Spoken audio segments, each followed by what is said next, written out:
দর্শক, ভোট কি একটা যুদ্ধ? আগামী 12ই ফেব্রুয়ারি দেশে কি কোনো যুদ্ধ লাগছে? যুদ্ধাবস্থা তৈরি হচ্ছে? সাধারণত যুদ্ধাবস্থা যখন তৈরি হয় কিংবা জরুরি অবস্থা তৈরি হয় তখন একটা দেশের সমস্ত হাসপাতাল, ক্লিনিক এগুলোকে একেবারে রেড অ্যালার্ট দেওয়া হয়, সর্বোচ্চ প্রস্তুত থাকার জন্য, সার্বক্ষণিক প্রস্তুত থাকার জন্য নির্দেশ দেওয়া হয়। কিংবা কোনো প্রাকৃতিক দুর্যোগ হলে, দুর্যোগ হওয়ার আশঙ্কা থাকলে হাসপাতালগুলোকে এই ধরনের নির্দেশ সরকারের পক্ষে দেয়া হয়। কিন্তু নির্বাচন উপলক্ষে এই রকমের নির্দেশ যখন সরকারের পক্ষ থেকে দেয়া হয়, হাসপাতালগুলোকে সর্বোচ্চ সতর্ক অবস্থানে থাকতে বলা হয়, তখন তো সন্দেহ জাগে যে এই নির্বাচনে কি প্রচুর সহিংসতার আশঙ্কা করছে সরকার, এবং তারই পূর্ব প্রস্তুতি হিসেবে হাসপাতালগুলোকে প্রস্তুত থাকার নির্দেশনা জারি করছে, এবং সেই নির্দেশনায় 9টি পয়েন্ট তারা উল্লেখ করছে। কি হচ্ছে, কি হতে চলেছে 12ই ফেব্রুয়ারি এবং 12ই ফেব্রুয়ারির আগের 2 দিন, পরের 2 দিন, সব মিলিয়ে সরকার হাসপাতালগুলোকে এক ধরনের রেড অ্যালার্ট শোনাচ্ছে কেন? চলুন একটু জেনে দেখবো এই ভিডিওতে। দর্শক, বলছিলাম সরকার হাসপাতালগুলোতে এক ধরনের নির্বাচন কেন্দ্রিক রেড অ্যালার্ট জারি করার মতো নির্দেশনা জারি করেছে। হাসপাতালগুলোতে পাঠানো নির্দেশনায় আমরা দেখছি যে 9টি নির্দেশনা পাঠানো হয়েছে, এবং সর্বোচ্চ সতর্ক অবস্থা, জরুরি বিভাগে লোকজন বাড়ানো, এবং বেসরকারি হাসপাতাল, ক্লিনিক এইগুলোকেও সর্বোচ্চ সতর্ক থাকার জন্য নির্দেশনা পাঠানো হয়েছে। হঠাৎ করে এই নির্দেশনা কেন? সরকার এই নির্বাচনকে কেন্দ্র করে কি বড় ধরনের কোনো সহিংসতার আশঙ্কা করছে? এই আশঙ্কা যদি তারা না করে, তাহলে হাসপাতালগুলোকে এত বড় একটা সিগন্যাল দেওয়ার কারণ কি? কি বলছে কালের কণ্ঠ? কালের কণ্ঠের শিরোনামটা দেখে নিতে পারেন, তাদের ফটোকার্ড। তারা বলছে হাসপাতালগুলোকে সর্বোচ্চ প্রস্তুত রাখার নির্দেশ, যেন একটা যুদ্ধাবস্থা।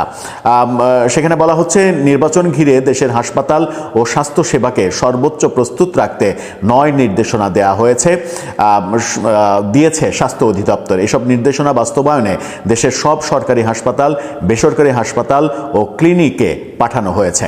নির্দেশনার মধ্যে মেডিকেল টিম গঠন, সার্বক্ষণিক জরুরি বিভাগ চালু রাখা, অ্যাম্বুলেন্স ব্যবস্থা রাখা, চিকিৎসকদের উপস্থিতি, শয্যা প্রস্তুত রাখা এবং 24 ঘন্টা কন্ট্রোল রুম চালু রাখার বিষয়েও রয়েছে। স্বাস্থ্য অধিদপ্তরের হাসপাতাল ও ক্লিনিক শাখার পরিচালক ডাক্তার আবু হোসেন মোহাম্মদ মইনুল হাসান স্বাক্ষরিত নির্দেশনাপত্রে এই নির্দেশটা দেখা গেছে।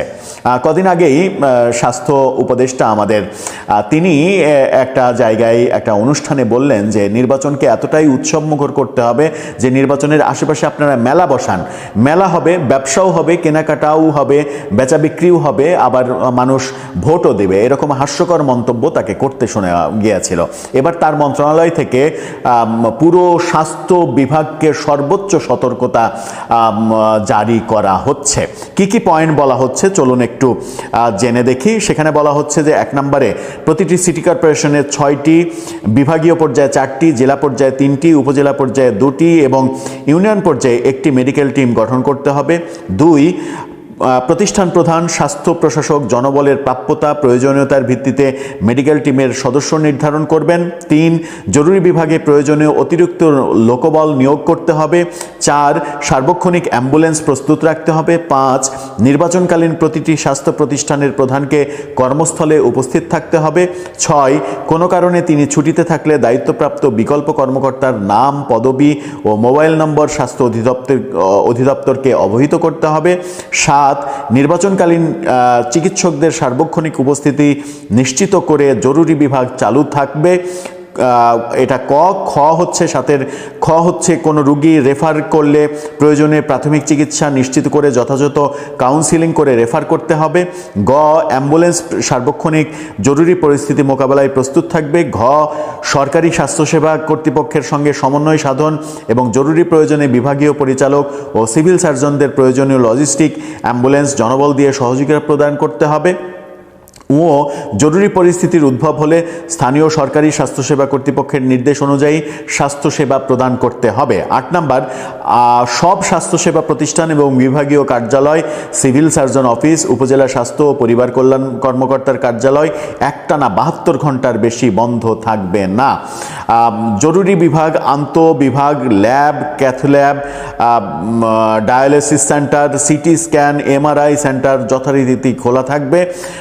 9, বিভাগীয় স্বাস্থ্য কার্যালয় ও সিভিল সার্জন অফিসে 24 ঘন্টা কন্ট্রোল রুম খোলা রাখা হবে।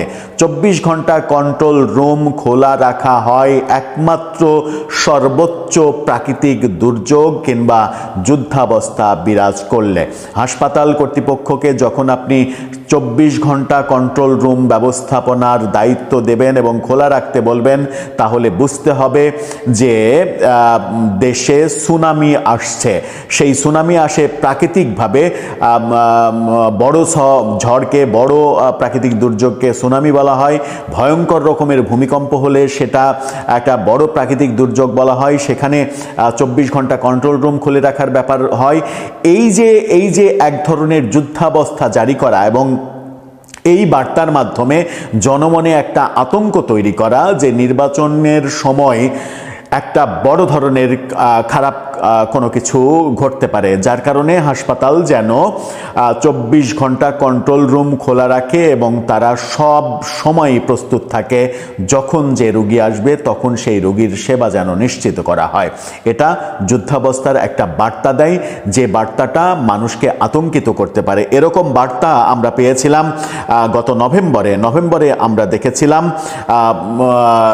নভেম্বরের 13 এবং 17 তারিখ যে আওয়ামী লীগের সভানেত্রী, সাবেক ক্ষমতাচ্যুত প্রধানমন্ত্রী শেখ হাসিনার আদালতে যে রায় ঘোষণার তারিখ নির্ধারণের দিন 13 তারিখ ছিল এবং রায় ঘোষণার দিন 17 তারিখ, এইটাকে কেন্দ্র করে, বিশেষ করে 13 তারিখকে কেন্দ্র করে আওয়ামী লীগ যে শাটডাউন ঘোষণা করেছিল সারা দেশে, বিশেষ করে রাজধানী ঢাকায়, সেটাকে কেন্দ্র করে সরকারের যে প্রস্তুতি দেখেছিলাম আমরা, বিশেষ করে 13 তারিখে, 13ই নভেম্বরকে কেন্দ্র করে, সেই প্রস্তুতি একটা যুদ্ধাবস্থার মানে আয়োজনের মতো ছিল, যে একটা যুদ্ধ আসছে, সেই যুদ্ধকে মোকাবেলা করতে হবে। আইন শৃঙ্খলা রক্ষাকারী বাহিনীকে এমনভাবে অ্যালার্ট করা হয়েছিল এবং সরকার সেই দৃশ্যমান ব্যাপারগুলো এমনভাবে করেছিল যে রাজধানীবাসী, বিশেষ করে রাজধানীবাসী, তারা আতঙ্কিত হয়ে পড়েছিল। আতঙ্কিত হওয়ার ফলে রাজধানীবাসী সেই দিন এমনিতেই রাস্তায় বের হয়নি, রাজধানী ফাঁকা হয়ে গেছে। আওয়ামী লীগের কোনো কর্মসূচি পালন করতে হয়নি। আওয়ামী লীগ সরকারের এই আয়োজনেই জনগণের মধ্যে যে আতঙ্ক ছড়িয়ে পড়েছিল, সেই আতঙ্কে জনগণ এমনিই বের হয়নি, রাজধানী ফাঁকা। আওয়ামী লীগ ক্রেডিট নিয়েছিল যে তারা একটা সফল শাটডাউন কর্মসূচি পালন করলো।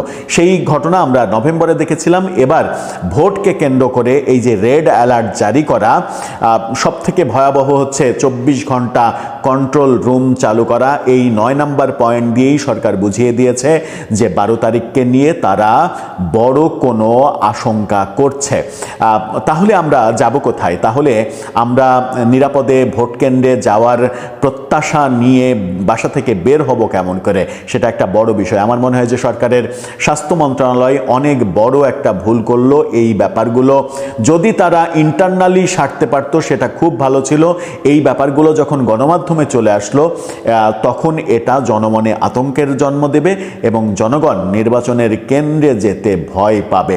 কারণ জনগণ ভেবেই নেবে যে ওদিকে স্বাস্থ্য মন্ত্রণালয় 24 ঘন্টা কন্ট্রোল রুম চালু করেছে, তার মানে এই নির্বাচনের ভোট কেন্দ্রে গিয়ে নিরাপদ পরিবেশ আমি পাবো কিনা, সেই সন্দেহের মধ্যে যাওয়ার চাইতে না যাওয়া অনেক ভালো। তাতে করে ভোট কাস্টিং অনেক কমে যেতে পারে, যেটা সরকারের জন্য বিব্রতকর পরিস্থিতি হতে পারে। আমার মনে হয় যে সরকারের স্বাস্থ্য মন্ত্রণালয় সরকারকে একটা বড় বিব্রতকর পরিস্থিতির মধ্যেই ফেলে দিল।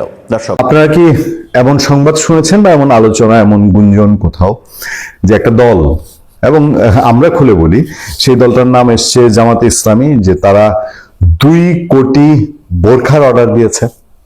এর আগে তো বিএনপি নির্বাচন কমিশনে গিয়ে একদম সশরীরে হাজিরা দিয়ে বলছে যে জামাতে ইসলামীর লোকজন মানুষের এনআইডি কার্ড সংগ্রহ করতেছে, বিকাশ নাম্বার চাইতেছে এবং এগুলা নিয়ে নির্বাচন কমিশনে বিচার দিচ্ছে। কিন্তু 2 কোটি বোরকা, এই আলাপটা একটু জোরে সোরে শোনা যায় না? এই আলাপের পেছনে ছুটেছে দৈনিক মানবজমিন। তারা একটা ইনভেস্টিগেটিভ নিউজ করেছে। ইনভেস্টিগেটিভ নিউজের চুম্বক অংশ কয়েকটা আমি একটু আগে আপনাদেরকে পড়ে শোনাই, তাহলে আপনাদের বুঝতে সুবিধা হবে। কারণ এটা খুবই গুরুত্বপূর্ণ, মানে যা রটে তার কিছু না কিছু তো ঘটে। মানবজমিন প্রথমে হেডলাইন করেছে যে ভোটারদের এনআইডি সংগ্রহের নেপথ্যে কি। সেই খবরে তারা দেশে ঢাকার বাইরে বিভিন্ন জায়গায় গিয়েছে, বিভিন্ন নির্বাচনী এলাকায় কথা বলেছে, জামাত প্রার্থী এবং জামাতের প্রতিদ্বন্দ্বী প্রার্থীদের সঙ্গে কথা বলেছে, ভিন্ন জোটের নেতাদের সঙ্গে কথা বলেছে। এক জায়গায় এসে রিপোর্টটায় যেমন এখানে বলা হচ্ছে যে মানবজমিন গত কয়েকদিন দেশে বিভিন্ন নির্বাচনী এলাকায় তথ্য সংগ্রহ করে জানতে পেরেছে, সমালোচনার কারণে এখন সতর্ক হলেও আগে অনেক ভোটারের জাতীয় পরিচয়পত্রের কপি সংগ্রহ করা হয়েছে। ওখানে বিস্তারিত তারা বর্ণনা দিয়েছে। তার ভেতর একটা জায়গা আছে জামাত জোটের বাইরের একজন প্রতিদ্বন্দ্বী প্রার্থী, মানে জামাতের বাইরের একজন প্রার্থী দাবি করেন একটি দলের পক্ষ থেকে নারী ভোটারদের বোরখা উপহার দেয়া হচ্ছে। তিনি বলেন লাখ লাখ নারী ভোটারকে এমন উপহার দেয়ার তাদের টার্গেট রয়েছে বলে জানতে পেরেছেন। মানে দেখেন ধর্মকে কিভাবে মানে একেবারে নেকেটলি ব্যবহার করা। বোরকা একটা ধর্মীয় একটা পোশাকের প্রতীক এবং আব্রু বজায় রাখার প্রতীক। সেই বোরকা উপহার দেয়া, আপনি তো কিছু বলতে পারবেন না, ধর্মীয় জিনিস। আপনারা কেউ যদি একটা আল কোরআন উপহার দেয়, একটা ধর্মের বই উপহার দেয়, তাহলে কি আপনি অভিযুক্ত করতে পারবেন?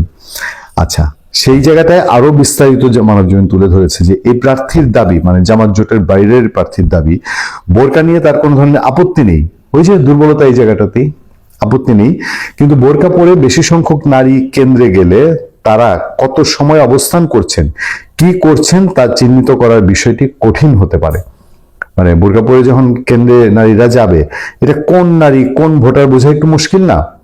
তারপরে বলা হচ্ছে যে ভোটারদের এনআইডি সংগ্রহের বিষয়টি শাস্তিযোগ্য অপরাধ উল্লেখ করে সুপ্রিম কোর্টের সিনিয়র আইনজীবী মঞ্জিল মোর্শেদ বলেন নির্বাচন কমিশন স্বচ্ছ নির্বাচন করার কথা বলছে, তারা স্বচ্ছ নির্বাচন চাইলে এই ধরনের কার্যক্রম বন্ধের ব্যবস্থা নিতে হবে।